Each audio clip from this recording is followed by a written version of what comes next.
there's the opposing army.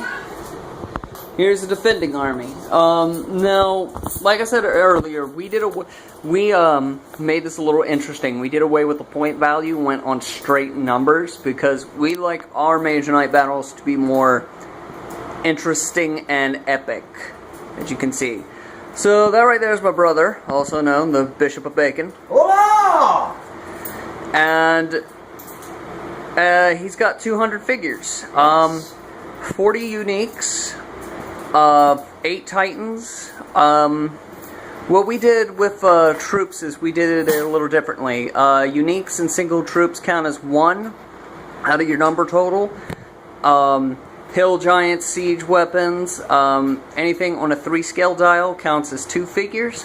Multi-dials, we count it as 4 figures. So out of 100, if you filled a multi-dial, that's -4 from 100.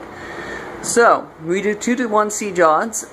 It is actually possible to win against that. We have a castle. So, he is sieging me. I'm going to explain this castle setup. I'm going to ask people to use your imagination a little bit because, well, it's not exactly perfect. He's got to come through here. It's kind of a layers, so it's going uphill essentially. So everything's shooting downward. So it's all at a slant. So he's got to fight his way through here. Come up here. Kind of just imagine there's a moat right here. So I got some figures of flying. He's got to fight his way through here. Battle through here. This, something that we'd like to do is do something a little more interesting with the terrain. As soon as he blows this wall up, I'm going to drop it down like that. And it's going to act as a bridge for him. And that is essentially the gist on that. We did change up some of the rules a little bit.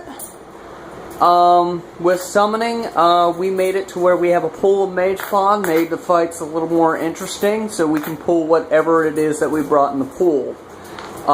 We still kept the point value, so if something can summon, a summoner with 80 points can't summon something with 81 points. So that's how we changed that up. Flame lightning, we changed that to it does its base damage and etc. a little bit.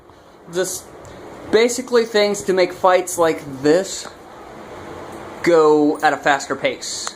Because if we played by the actual rules, they would take forever. Not only would it take forever, but we discovered early on when we first started playing this game, when we actually had the figures to do large-scale fights, and we're talking fights like this and bigger, the abilities that only dealt 1 point of damage were just useless. I mean, they were absolutely useless. It did nothing to thin the herds, as it were, and you really need to have something like that. It made large-scale fights like this seem a little more balanced. And it made some of the more important or more epic pieces like this one, for example.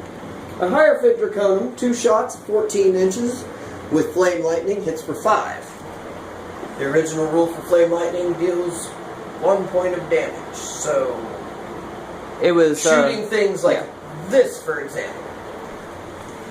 War Beasts, half toughness, negates 1. That's now useless. So you have this massive Draconum who's worth 1 shot of 5. And in large-scale battles like this, that's a drop in the bucket. We've actually did, sadly we never got to finish it, but there was one battle that we did. There was 6 of us total. We spent 2 days on it, but due to people being busy, we could never finish it. But it was the total amount on both sides together, it was 600 figures. So everybody had 300 apiece. That's just an example of what we mean by bigger. Wait a minute. Your math is a bit off on that, sir. No, it isn't. Are you sure? You said there were 6 of us. Yeah, there were 6 of us. It was 3 on 3. Each of us had 300. Oh. Yeah. Okay. Well, your math was not wrong, my interpretation was wrong. What about that one that we did? The Wall of Guardians, where it was somewhere in the 2,000, 3,000 range. That wasn't me. Yes, it was. That was when Hurricane Crystals happened. Oh. The polar ice dragon that jumped over the wall and then... No, I think that was like... That was in TJ's garage. Yeah, I had 200 and TJ, and then had... It wasn't 1,000, but it was 400. What am I thinking of where we had, like... I swear to God, there was, like, almost 3,000 figures out. There was. I know Riley was involved in that, and TJ was involved in that. I sadly wasn't... That was the one where we were like, let's use everything. Yeah. And it took us the better part of a whole day to set it up. Yeah. Just so everybody knows, that 200 right there, that's a fraction? Yes, this is a fraction of the Levadian forces. And this right here is a fraction of Vigardia's forces. Like, I have... Of this figure alone, I have 100. Just the feral bloodsuckers. Vampires, undead, awesome things.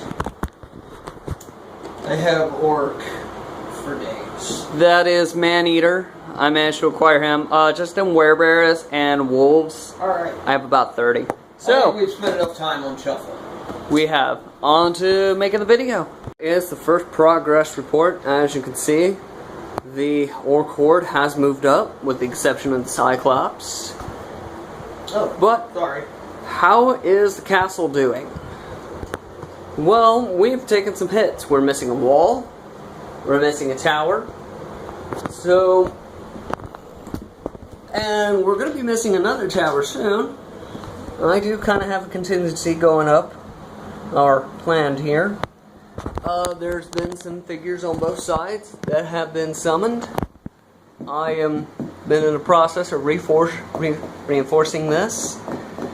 And for those of you who are noticing, make no mistake, I did finally acquire all Dragon Slayers. So, we are fortifying our position as best we can. Meanwhile, the Orc Horde, with their army of undead, is advancing slowly. So, the gap is becoming narrower. We'll be getting in the thick of things very soon. Anything you'd like to add? All their heads on pikes. So, for some weird reason, the last status update we did not record. I don't know why, but it didn't. So, there's going to be 2 status updates. 2 more, coming back to back. So, as you can see, the orc forces have significantly pushed. And I am still holding. My lines may look like they're faltering, but that's all part of my plan. So things are going according to how I planned it. Another status update coming soon. So we're back. Just watch that light. Okay. So we are back. We had to go get a fan because it is hot. It is a hot day. So as you can see, Levadius my front lines have collapsed. So as it stands, I am falling back to the second wall, consolidating my forces. The orc and undead hordes are pushing. They have overtaken this section of terrain. What are they? Warbeast? Yes. Warbeasts have almost been completely obliterated, so the Gorgers are coming in, which are these guys. Get in the bag. Yeah, they're pretty cool figures. I can't wait to review them. So, along with this cavalry, Fire Dragon's still alive. His artillery's still in the back. So he is advancing. You can see that the undead is starting to filter in. I have managed to halt his advance with my cannons and my stone thrower. So, it is a long and arduous battle, but it is progressing. Fucking cannons. Well, it definitely does not bode well for me. As you can see, he has not only does he still have the outside wall, he has been slowly decimating my army. So I still have all this back here. I apologize about the lighting. So yes, this has been a very hard fought battle.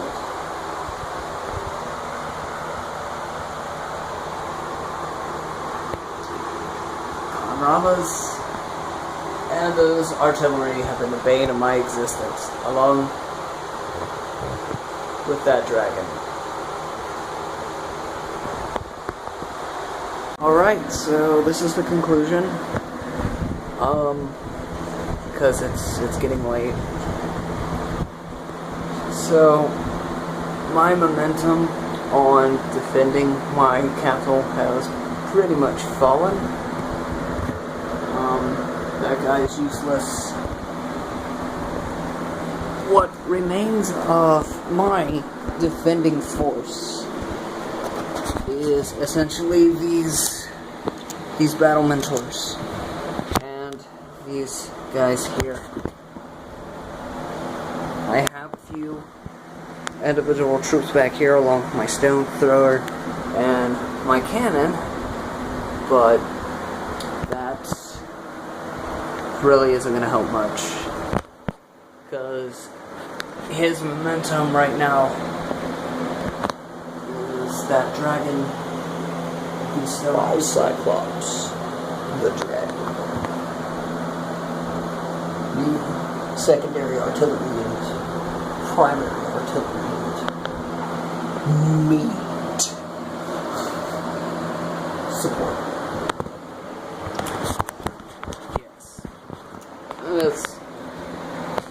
Right now, as it stands, he can just slowly move these two groups up and just finish destroying my walls and decimating my soldiers.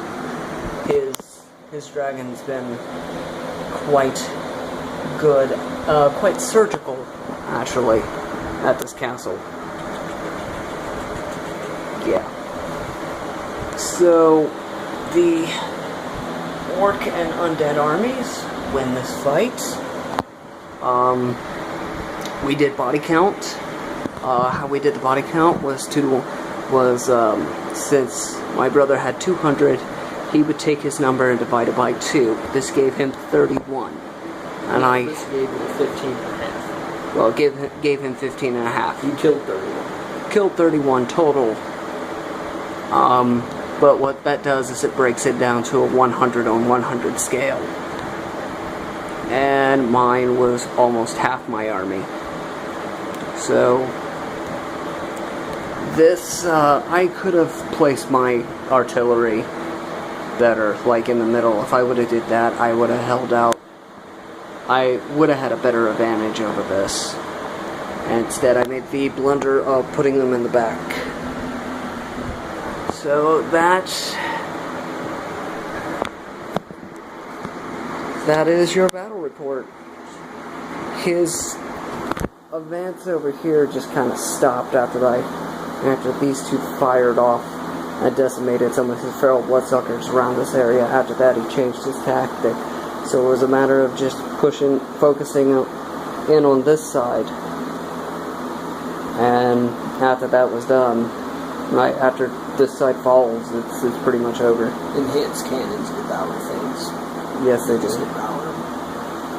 Alright. In the span of one turn, he killed 8 bloodsuckers with 2 things. That's 4 beats. It's horrible. That's how you lose. Now, something I want to state real quick at the end of this, since we did mention some house rules that we used, when I go to do the reviews, I will be doing them by tournament rules only. I won't be incorporating house rules into the abilities, so any reviewed figure will be totally based and reviewed on the way they were actually intended to be played in tournament. So, until next time. Hi everyone, Gloggles here. Please forgive the mess. a little bit, I'm in the process of reorganizing a few things real quick. One, apologies about the film quality of the Battle Report, and I will be addressing this next month, as I will finally have the means to acquire a better camera. Secondly, apologies for getting this up so late. I've been relatively busy. There was a storm that rolled through, and it's been a little chaotic, and I'm coming down from an allergy, so next time I'm gonna reorganize something. I need to remember to wear a dust mask. Sorry. Another thing that I wanted to talk about the Battle Report and the 2-to-1 siege odds that we do.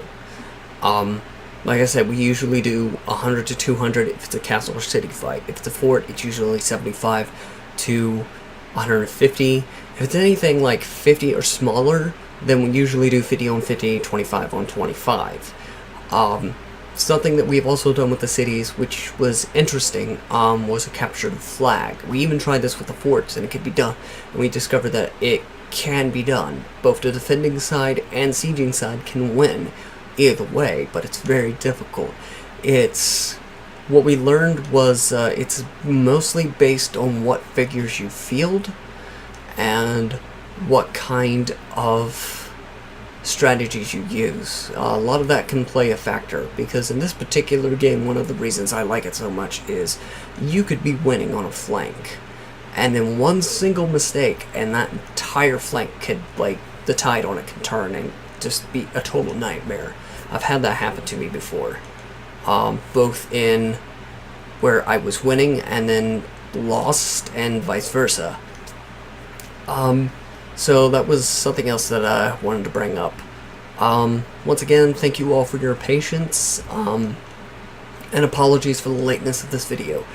If you like what you saw and you want to see more at better quality, like and subscribe, and thank you so much for your views and your patience. Appreciate it. Have a good day.